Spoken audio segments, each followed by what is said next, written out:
half Zambian, so African baby, and half French. Mm. I do a little bit of everything, so I don't like to put myself in one box. But yeah, I Mhm. sing, I act, I do fashion and modeling, and my biggest passion recently, I share my life, my experiences, my advice, and everything that God has placed in me. Yeah, I am a Christian and proud.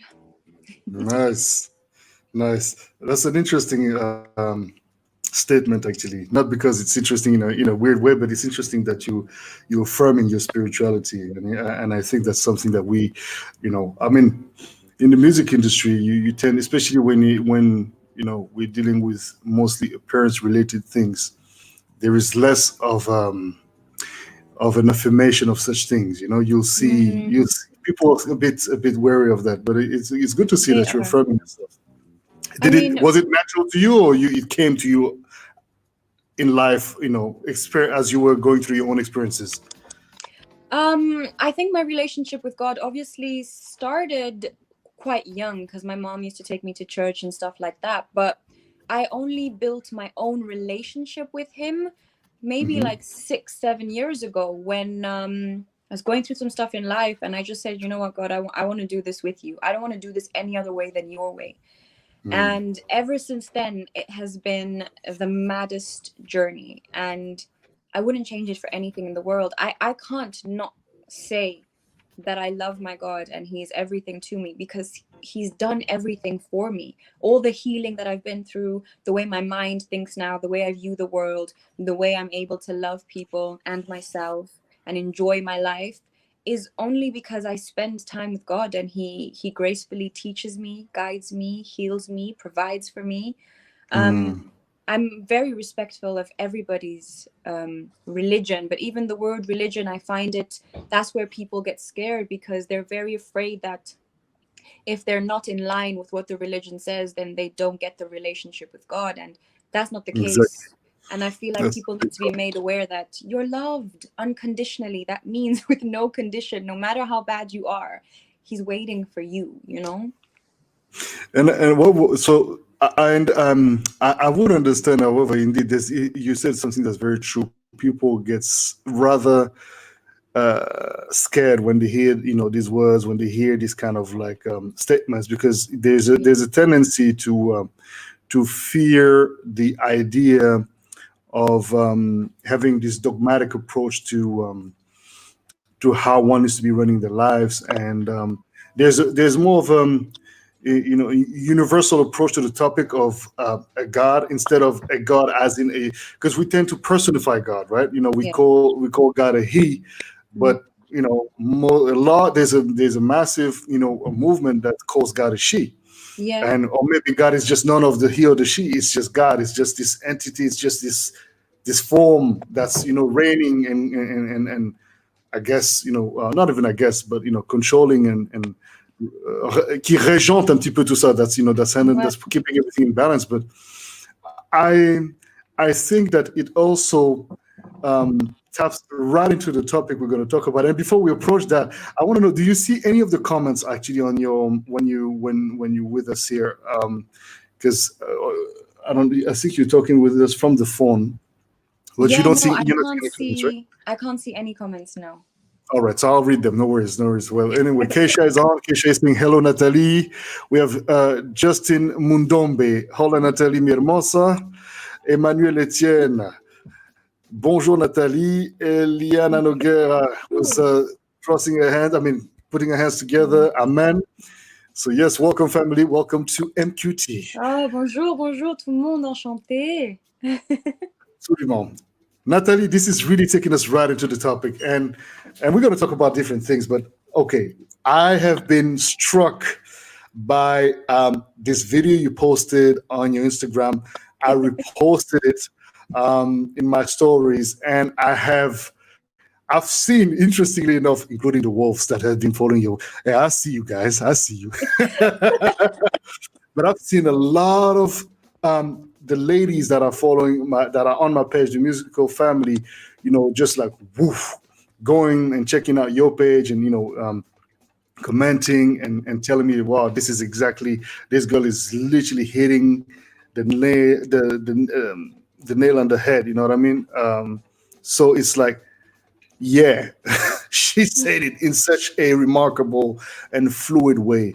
Um, I wanted to then invite you so that we can talk about this, because I spoke about this given topic. I mean, not exactly that, but I spoke about relationship in general, relationship with self, first of all, and obviously with others on various videos. And this conversation with you is literally, following all the previous, is in the same line of all the previous MQTs I've done so far. And so I want to talk about what you touched so beautifully, situationships. What does it mean to you? And have you Okay. found yourself in some of these or some of those? Have you found yourself in one? I don't know. Tell us a little bit about your experience. First of all, I do want to say thank you so much. I honestly did not expect that video to do as well as it did. It's literally had, I think, 74 people save it. And I'm like, wow, okay, guys.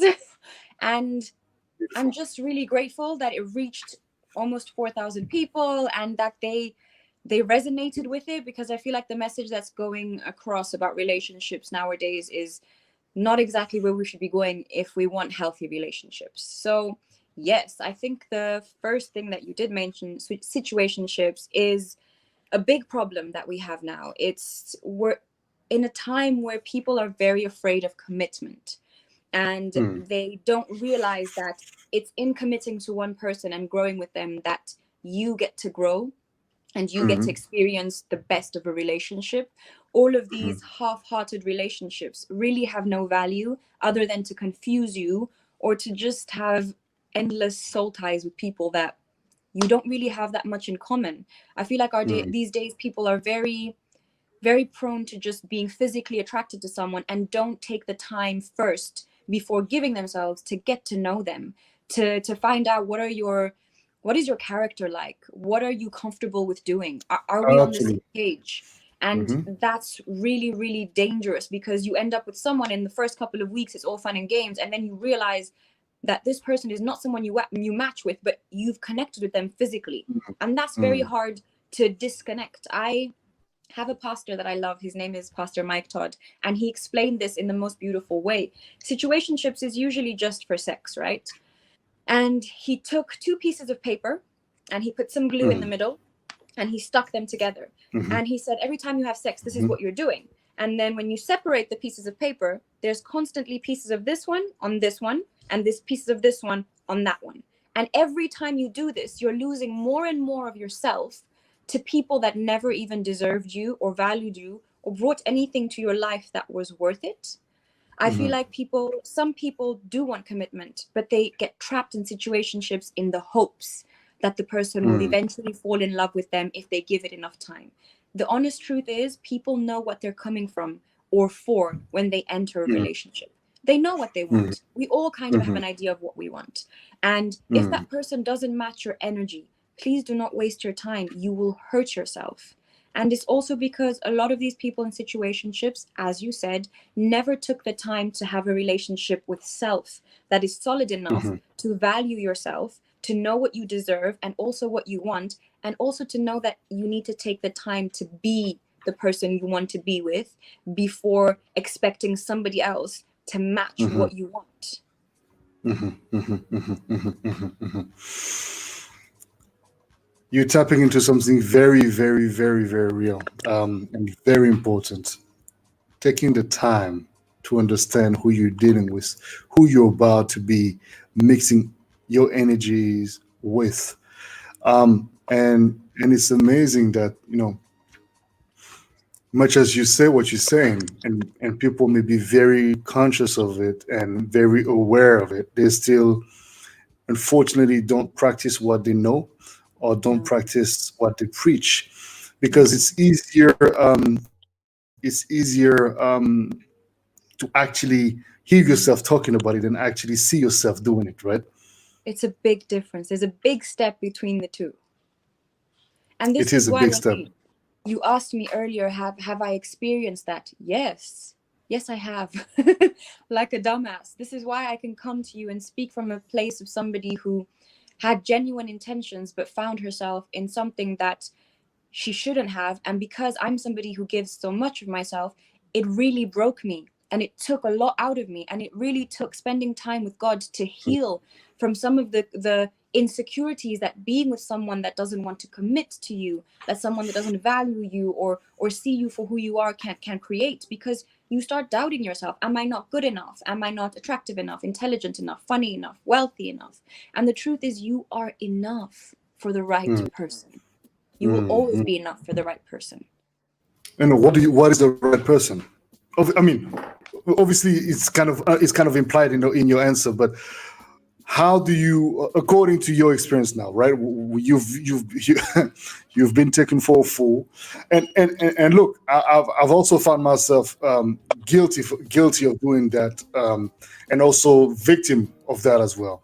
I think we all do, and there's one thing that is important that I've noticed is that the moment you acknowledge where you fucked up, where you are you allowed to curse here as well, by the way. It's there's no it's not PG-13. You're good. So the moment you realize that you fucked up, the moment you realize that this is this is just not enough. I mean, I believe we all have a phase of it's just fuck fest, right? It's just having fun, whatever. Especially for guys, right? But women as well do the same, and it's like, okay, at a certain point, you're like, I have a bigger purpose than that in my life, and I've came personally to that epiphany, at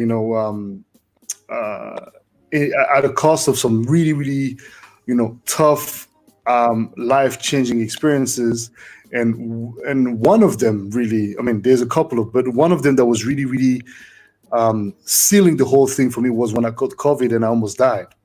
And we were talking. Whenever I was having a little bit of energy, you were sending me some prayers and some positive vibes. But when I met my possible death at that moment, I had so many revelations, so many manifestations coming to me. I was like, okay, cool. You know what? I got it. I'm fixing things up. I'm good.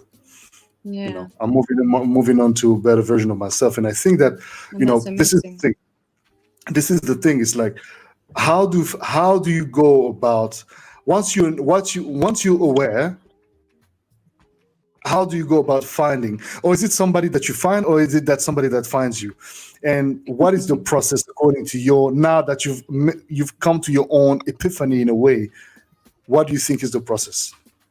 I'm a very transparent and honest person. I'm still in the process.